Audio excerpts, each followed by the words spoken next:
Hey comic book fans, my nerdy friends, and my geeky compadres, what's going on? Welcome to another Tradin with RWC. This time we're going to be taking a look at American Vampire. This is book 1.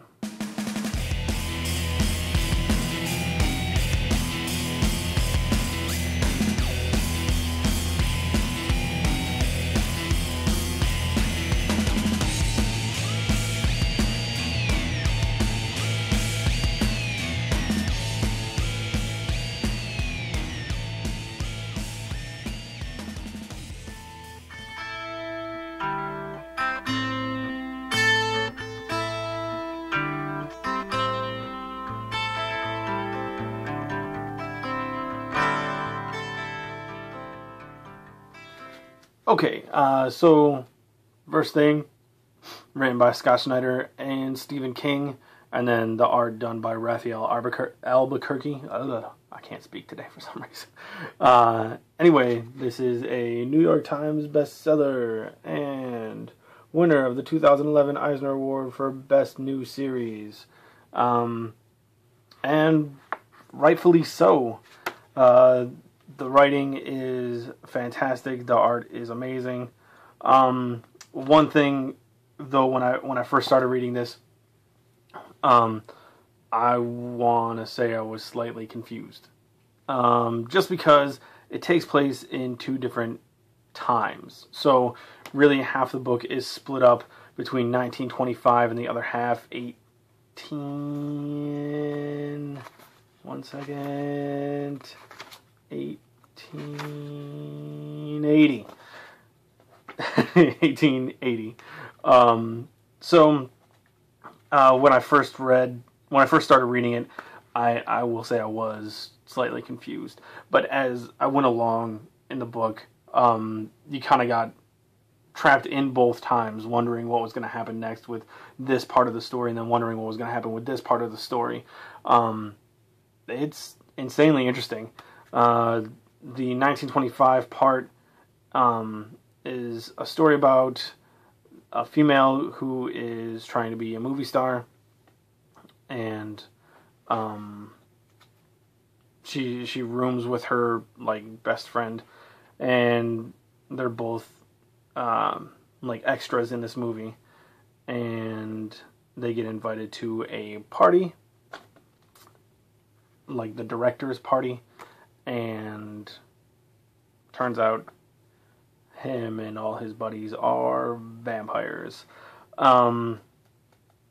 Apparently the old school kind of vampires that are European and can't go out in daylight. All the normal vampire stuff that you're used to, the Bram Stoker kind of stuff. Then the second half of the story, the 1880 part, is an old Western type story about an Old West outlaw, cowboy, bank robber guy, who is he got captured. That's it. He got captured and is on a train. His gang is waiting for the train to come. They were gonna, kind of bust him out of the train, of the cops, away from the cops, and the rest of the people on the train happen to be, I think it's the mayor and his people. The mayor turns out to be a vampire, the old European style, and the train just flies off the tracks because they hit, I want to say it was a branch. It looked like it. It was a shadow, though. So, and the vampire gets shot. Meanwhile, he accidentally turns Skinner Sweet, is the outlaw's name, into a new kind of vampire who can walk in the sunlight, but is weak when there's no moon. That's his big downfall. So on nights when regular European style vampires can go out and do what they do, Skinner is left weak and pretty much mortal on that night, or those nights, whatever. So quite interesting. There's a lot that goes on here. And like I said, you bounce back and forth between the times, which towards the end you don't really seem to notice the time shift all that much. But it's very, very cool. I really enjoyed this first volume. I don't know how actively I'm going to go after this. I will eventually have it all because it does interest me. There's just some other books right now that have kind of piqued my interest a little bit more. So I'll be most likely looking for them before this. But I will be looking out for this because it was fantastic.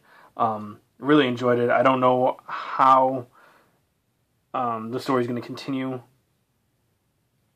I'm not trying to spoil anything. But I'd be interested to see what happens with some of these characters further on. So, I really, really like this. Old Westerns, vampires. From what I understand, the next volume goes into like a different decade, a different time period. So I'd be curious to see what that's about. But yeah, just a really, really good book. This is Scott Snyder actually writing well. Not to say that he doesn't write well. He really kind of got on my nerves with the way The Wake went and the way Death of the Family went at the end there and the beginning of Zero Year, because I didn't read the whole freaking thing because it annoyed me. Anyway, this is Scott Snyder doing right, and Raphael Albuquerque's art is just fantastic. So, really cool. And then actually another thing that I really liked was the variant cover gallery in the back here. They had some really, really good ones. This is Jim Lee's variant to issue 1. I'll just not show you all of them, but I'll show you my favorite. Well, really, they're all freaking awesome. Issue 2, Bernie Wrightson did this one right here. So that's awesome. Andy Kubert did this one, which is also awesome. And then probably my favorite one is the variant for issue 4, and that's J.H. Williams III did this one, and it's just killer. It's awesome. Really, really cool. And that's issue 5, done by Paul Pope. So, very cool variant gallery. Just really, really, really good. If you guys get the chance, go ahead and pick this up. Really awesome. Like I said, I'm going to eventually find the rest of these and finish off the series because it was just really good. So, that's it. Have a good one, and I'll talk to you later.